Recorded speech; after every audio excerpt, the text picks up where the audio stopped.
तर खासदारांच्या फुटीच्या पार्श्वभूमीवर ठाकरेंच्या शिवसेनेचे लोकसभेचे गटनेते अरविंद सावंत यांनी लोकसभा अध्यक्ष ओम बिर्ला यांना पत्र पाठवले। पक्षाचे प्रतिनिधित्व करण्याचा दावा करणाऱ्या कोणत्याही कथित फुटीर गटाला किंवा विभक्त गटाला स्वतंत्र मान्यता, दर्जा आणि विशेषाधिकार देऊ नयेत अशी मागणी अरविंद सावंत यांनी पत्राद्वारे केली आहे। पक्षाच्या खासदारांच्या गटाने आपण स्वतंत्र गट असल्याचं सांगितल्यास किंवा तसा दावा केल्यास अशा प्रकारची कोणतीही विनंती प्राप्त झाल्यास ठाकरेंच्या शिवसेना या पक्षाला आपल्या कार्यालयासमोर आपली बाजू मांडण्याची संधी दिल्याशिवाय त्यावर कोणताही निर्णय घेऊ नये अशी मागणी या पत्राद्वारे करण्यात आली आहे।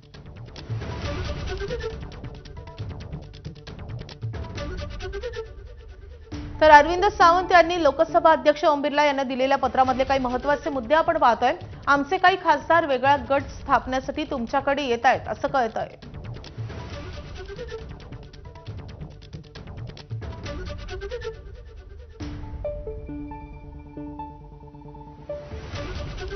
वेगळा गट किंवा अन्य पक्षात विलीनीकरणास तुमची मंजुरी मागत आहेत। लोकसभेत एकाच पक्षाचे 2 गट असणं बेकायदेशीर आहे। सुप्रीम कोर्ट निर्णयानुसार अपात्रता टाळण्यासाठी खासदार फुटीचा आधार घेऊ शकत नाही। तर पक्ष हा विधिमंडळ पक्षापेक्षा मोठा असल्याचं सुप्रीम कोर्टानं म्हटलंय।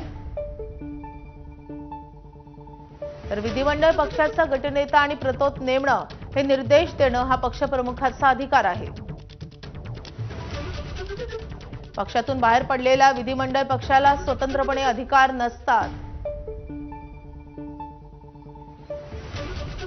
तर विलीनीकरण आणि 2/3 फूट या स्वतंत्र नव्हे तर एकमेकांशी निगडीत बाबी आहेत। आमचं हे पत्र रेकॉर्डवर आणा अशी देखील मागणी अरविंद सावंतांनी केली आहे। शिवसेना उबाठा म्हणून कुठल्याही गटाला मान्यता देऊ नका।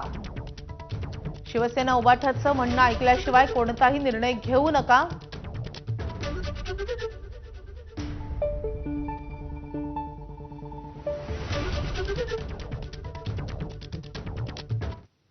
तर शिवसेनेतील प्रवेशाबाबत ठाकरेंच्या शिवसेनेचे खासदार ओमराजे निंबाळकर यांनी सूचक मौन बाळगलेलं आहे।